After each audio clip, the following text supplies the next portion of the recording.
Hey guys, welcome back to the channel. This is Anmol Punit, and in this video, we are not going to study graphs or sliding window. Rather, we are going to discuss a very frequently asked question that how much time should I give to a DSA problem. ठीक है, तो लोग मुझसे पूछते हैं या लोग ये नहीं भी पूछते तो तुम अगर ये तुमने ऑब्वियसली कभी ना कभी हिट किया हुआ कि अगर मेरे पास एक DSA एक लीड कोड प्रॉब्लम है, ठीक है, एक लीड कोड प्रॉब्लम है और वो मैंने ऑब्वियसली पहले नहीं किया हुआ. It's a new random problem. ठीक है, तो वो रैंडम प्रॉब्लम में मुझे कितना टाइम देना चाहिए, ऑब्वियसली अज्यूमिंग कि I am not able to solve that question in the first go. मतलब मुझे देखते ही वो क्वेश्चन हिट नहीं हुआ, तो how much time should I give to the DSA problem. Why time becomes a important aspect कि जैसे मान लो तुम जो भी ये वीडियो देख रहा है, इधर you would be in your college. तो अगर तुम कॉलेज में हो, एवरेज केस तुम्हारी रोज 5 घंटे की क्लास होती होगी, एंड अगर तुम 12 घंटे भी पूरे दिन में मतलब बकचोदी के अलावा काम कर रहे हो, तो यू हैव 7 आवर्स प्लस, मतलब अज्यूमिंग 12 आवर्स, तो तुम्हारे पास 7 आवर्स खाली है. ठीक है, उन 7 घंटे में मान लो अब तुम एक प्रॉब्लम लेके बैठे और उस प्रॉब्लम में तुमने 3-4 घंटे दे दिए, तो और उसके बाद तुम समहाउ सॉल्व करते हो या उसके बाद भी नहीं कर पाते, फिर तो वो भी वर्स्ट केस हो गया. तो ये 4 घंटे क्या वेस्ट हुए? First question is that. Second question is, अब अगर तुम कॉलेज वाले नहीं हो, you are working somewhere, you are planning to make a switch. ठीक है, अगर स्विच कर रहे हो तो तुम्हारे पास 12 घंटे, तो तुम सीधा सीधा ऑफिस जाते होगे, काम वाम करते होगे. ठीक है, उसके बाद तुम्हारे पास 1-2-3 घंटे, वो भी depending upon how your motivation is, 2-3 घंटे बचते होंगे. उसमें अब तुम इतना टाइम तो निकाल ही नहीं सकते. तुम्हारी मोटिवेशन ही 30 मिनट्स में बनती होगी. उसके बाद तुम बैठे और पहला क्वेश्चन ही नहीं हुआ, तो उसके बाद तो तुम 5 मिनट में 10 मिनट में उठ गए. या अगर नहीं उठे तो तुम कितना बैठोगे? 2 घंटा बैठोगे, 3 घंटा, फिर तो तुम्हें अगले दिन ऑफिस भी जाना है. ठीक है, so I am assuming that you are either of these two categories. If, ठीक है, and none of them justifies the distance. मतलब डिस्टेंस बोल रहा हूँ, सॉरी, अभी लास्ट वीडियो एक्स्ट्रा का था ना, तो distance is somewhere in my mouth. तो डिस्टेंस नहीं, मतलब what I am trying to say, neither this is correct nor this is correct. जल्दी उठना भी ठीक नहीं है और घंटों घंटों एक प्रॉब्लम पे बैठे रहना भी ठीक नहीं है. तो द क्वेश्चन बिकम्स और द क्वेश्चन कम्स आउट कि हाउ मच टाइम, कितना टाइम दूँ. टाइम स्टैम्प पे बैठूँ क्या कि 10-10 मिनट हो गए उठ जाता हूँ, 20 मिनट बैठ गए उठ जाता हूँ, और उस 20 मिनट बस बैठे रहूँ चुपचाप कुछ ना करूँ. So how is the flow? ठीक है, so what I am going to share is my personal strategy which has worked out for me. ठीक है, I have lead code may have solved more than I think now 1200 problems in the platform itself. So now I have the clarity at least of this question I can provide कि हाँ ये justification कैसे बैठेगी. ठीक है, दोनों category के लोग सुनना. तो देखो, सबसे पहले क्यों एक क्वेश्चन में टाइम देना इंपॉर्टेंट है. The answer is pretty simple. अगर तुम एक क्वेश्चन तुम्हारे पास आया, ठीक है, question alpha beta gamma ABC एक क्वेश्चन है, अगर तुम उस क्वेश्चन में टाइम बिल्कुल नहीं देते, देखो तुमने, आई एम अज्यूमिंग कि तुमने DSA सीख लिया है. ठीक है, एटलीस्ट तुम्हें टॉपिक्स पता है, और ऑब्वियसली तुम उस टॉपिक को सीखने के बाद ही क्वेश्चन लगाने जाओगे. तुम आइंस्टाइन हम में से कोई नहीं है कि भाई हम बस बिना पढ़े DSA जाएंगे और क्वेश्चन कराएंगे. So I am not going into that weird state. I am assuming तुमने DSA किया है, क्योंकि मैं भी इस स्टेट से था, मतलब मैं भी इस स्टेट से ही गो थ्रू किया था. DSA कर लिया, सब कुछ सीख लिया, जो क्वेश्चन करवाए थे टीचर ने, जो भी मेंटोर था उसने, मैंने बाय एनी चांस, वो हो गए. बट उसके बाद क्वेश्चंस नहीं हो रहे, या क्वेश्चन रैंडम क्वेश्चन आ रहा है, ऑब्वियसली सारे तो नहीं कर पाओगे कभी भी, या कहीं तो अटकोगे. तो उस अटके हुए क्वेश्चन का जस्टिफिकेशन क्या है? ठीक है, तो उसमें अगर मैं टाइम नहीं देता हूँ, first of all let's talk about this कि मैं टाइम दूँ ही क्यों. बस देखता हूँ क्वेश्चन हिट हुआ तो ठीक है, नहीं हुआ तो चला जाऊँगा. तो ये तो कभी नहीं होगा. कभी भी एक रैंडम क्वेश्चन हो सकता है बेस्ट केस में तुम्हें डायरेक्टली देख के हिट कर जाए, और जो भी तुम्हें हिट किया वो सोल्यूशन एक्चुअल में सही था, बेस्ट केस. वर्स्ट केस में क्या होगा, तुम देखते रहोगे और वो क्वेश्चन नहीं होगा. तो अगर तुम उस क्वेश्चन को टाइम नहीं देते ना, जो तुम्हारी थिंकिंग कैपेबिलिटी है वो कभी बढ़ेगी ही नहीं. देखो, ये जो थिंकिंग कैपेबिलिटी होती है ना, ये ग्रेजुअली बढ़ती है, और मतलब बोलूँगा कि एक्सपोनेंशियली बढ़ती है, बट थोड़े टाइम तक तुम्हें वो ऑलमोस्ट नेग्लिजिबल डिफरेंस दिखेगा. मतलब अपना एग्जांपल बता के समझा रहा हूँ, सच का, कोई झूठी मतलब कहानी नहीं बना रहा. इनिशियली क्या होता था ना कि मैं, जब मैंने, मतलब मेरी स्टोरी क्या थी, जब मैंने DSA पूरा सीख लिया था, उसके बाद में लीड कोड का पहला क्वेश्चन किया था ना, वो एक इजी प्रॉब्लम जान के उठाया था कि हो जाएगा, but वो इजी भी नहीं हुआ. मतलब क्योंकि लॉजिक, देखो DSA सीखना is a different thing, logic banana is a hell lot of a different thing. ठीक है, people must be relating with this fact that DSA सीखने में तुम्हें चीज़ें आ गई, बट वो एप्लीकेशन, वो लॉजिक बनाते कैसे हैं, there is no course for that. Neither someone has made it nor someone can make it at any point. जो तुम्हें बेच रहा है वो तुम्हारा बना रहा है. ठीक है. Logic building is a gradual process that takes time and these small steps actually help us to achieve the progress और अचीव द ग्रोथ. कि जब तुम आज कुछ कुछ क्वेश्चंस में वो टाइम देते हो ना, तो तुम्हारे दिमाग सोचना शुरू कर देता है, अच्छा अगर मेरे पास एक प्रॉब्लम आ रहा है, मेरे पास ये 10 चीज़ है, इन 10 में से क्या मैं अप्लाई करूँ. ठीक है, पहली अप्लाई करी नहीं चली, दूसरी अप्लाई करी नहीं चली, एंड सो ऑन 10 अप्लाई कर दी. जब डाउन द लाइन अगले हफ्ते तुम वही प्रोसेस रिपीट करोगे ना, तो जो पहला प्रोसेस तुमने सोचने में टाइम लगाया, मान लो 10 मिनट लगाए, अगली बार तुम वो चीज़ सोचने में एटलीस्ट लेस देन 10 मिनट्स लगाओगे. क्या पता फिर अगली बार तुम 2 मिनट में वो सोच के डिसाइड कर लो कि लगना है या नहीं. So giving time to a question is important. First of all please have that in your head कि गिविंग टाइम इज इंपॉर्टेंट. ऐसा नहीं कि टाइम नहीं दिया तो ये चीज़ कभी नहीं बनेगी, और ये चीज़ नहीं बनेगी ना तो तुम घंटा कोई क्वेश्चन कर पाओगे, घंटा कोई किसी इंटरव्यू में बैठ पाओगे. ठीक है, तो सबसे पहले टाइम देना इज इंपॉर्टेंट. टाइम देना और ऑनेस्ट टाइम देना. ऐसे नहीं कि भैया मैं तो मस्त ड्राइव कर रहा था या मस्त पॉपकॉर्न खाने गया हूँ, मैकडी गया हूँ, और थोड़ा बहुत मैंने एम ही सोच लिया, कोई एक रील देखी थी मस्त मोटिवेशन वाली, उसमें मैंने सोचा कि मैकडी में खाते खाते भी कोई क्वेश्चन करना चाहिए और मैं मस्त सोच रहा हूँ. That is something you do extra, वो उसको काउंट मत करो. बट ऑनेस्ट थिंकिंग कि जब तुम लेजिट बैठे हो, तुम्हारी रील वील नहीं चल रही, फोन वोन साइड है, और तुम्हारे नोटबुक या जो भी तुम्हारा टैब वगैरह है और तुम्हारा क्वेश्चन तुम्हारे साथ है, वो ऑनेस्ट थिंकिंग के का टाइम मैं बोल रहा हूँ. ऐसा नहीं कि तुम ट्रैवल कर रहे हो सोच रहे हो एक्स्ट्रा, भाई तुम अच्छी बात है, वो हॉबी है तुम्हारी, उसको मत काउंट करो. उसमें तुमने 2 घंटे सोचा, उसको मत काउंट करो. ऑनेस्ट थिंकिंग, तुमने ऑनेस्ट टाइम कितना दिया, दैट मैटर्स. ठीक है, so first conclusion is that giving strict honest time is important to a question, because that gradually helps us to build up the logic, and we are actually we become smart on applying things. Believe me, this happens, this is true. So far I have been teaching a lot of people from past 3 years, almost 3 years now, so believe me, this works. ठीक है, so giving time is important. So अब ये question और important बन गया कि how much time. तो देखो, इसका मैं कैसे चीज़ें इन्फर करता हूँ ना, कि जैसे मान लो हाउ मच टाइम में मैं 2 कैटेगरी में डिवाइड करूँगा. कि तुम एक बस एकदम अभी प्राइमरी यूज़र हो. प्राइमरी यूज़र मतलब तुमने अभी बस डीएसए सीखा ही है, तुम अभी सीख के बाद ही तुमने बस क्वेश्चन करना शुरू ही किया, या तुम उस प्राइमरी स्टेज में नहीं हो, तुम थोड़ा बहुत कर लेते हो, कभी कभार तुम्हारा हाथ चल जाता है, बट फिर भी तुम स्ट्रगल कर रहे हो. ठीक है, ग्रेटर देन प्राइमरी बोल देते हैं इसको, ग्रेटर देन प्राइमरी. जो ऑब्वियसली ग्रेटर देन प्राइमरी वाले हैं वो आए यहीं से, इस स्टेज से.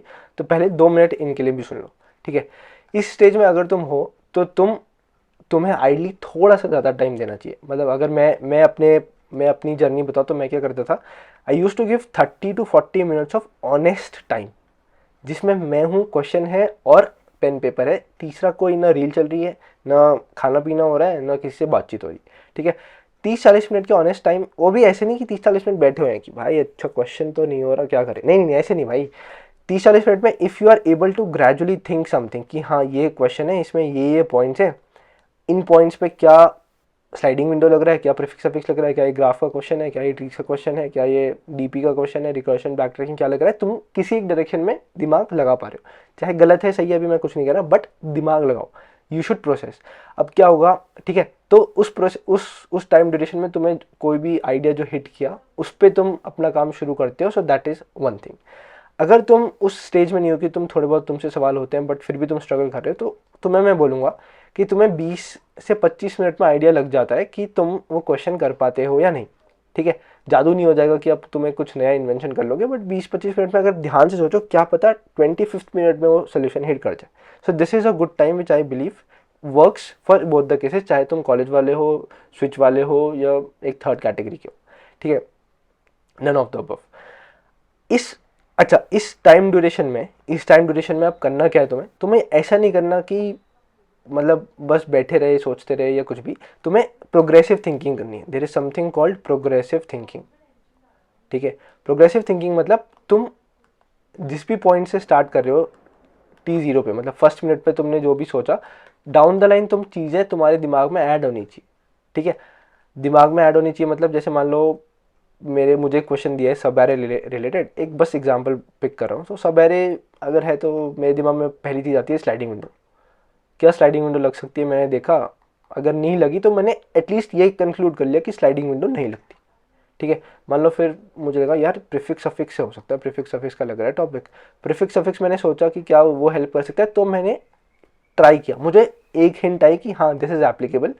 अगर वो मुझे हिंट लगी तो उसके बाद मैंने कोड नहीं किया। भाई एक बात तो ध्यान देखो, जो भी तुम्हारे पास अप्रोच आती है ना, मतलब so far I have seen plenty of people जो अप्रोच आई, लग रहा है प्रीफिक्स सफिक्स, लग रहा है ठीक है, सीधा बैठ गए कोड करने। अब कोड कर रहे हैं 2-3 घंटे। Like biggest blunder I will say, when you are not 90 at least 90% sure about your approach, don't move to the code. कैसे श्योर हो गए? यू हैव योर अप्रोच, तुमने बोला प्रीफिक्स सफिक्स है ना, ठीक है, प्रीफिक्स सफिक्स लग सकती है, तो थिंक ऑफ सम एग्जांपल, जो टेस्ट केसेस हैं सबसे पहले उन एग्जांपल्स पे अपना सोल्यूशन मेक श्योर करो काम कर रहा हो। कैसे करोगे? खुद पेन एंड पेपर पे चलाओ, ड्राई रन करो, आर दस examples working with this approach और नॉट। अगर सोच सकते हो तो थोड़े एज केसेस के बारे में सोचो which might land your question in a problem, ठीक है। तब भी पर अगर तुम्हें लग रहा है एग्जांपल्स भी चल गए, एज केस भी चल गए, तो उसके बाद तुम सोच सकते हो कोड को इम्प्लीमेंट करने का।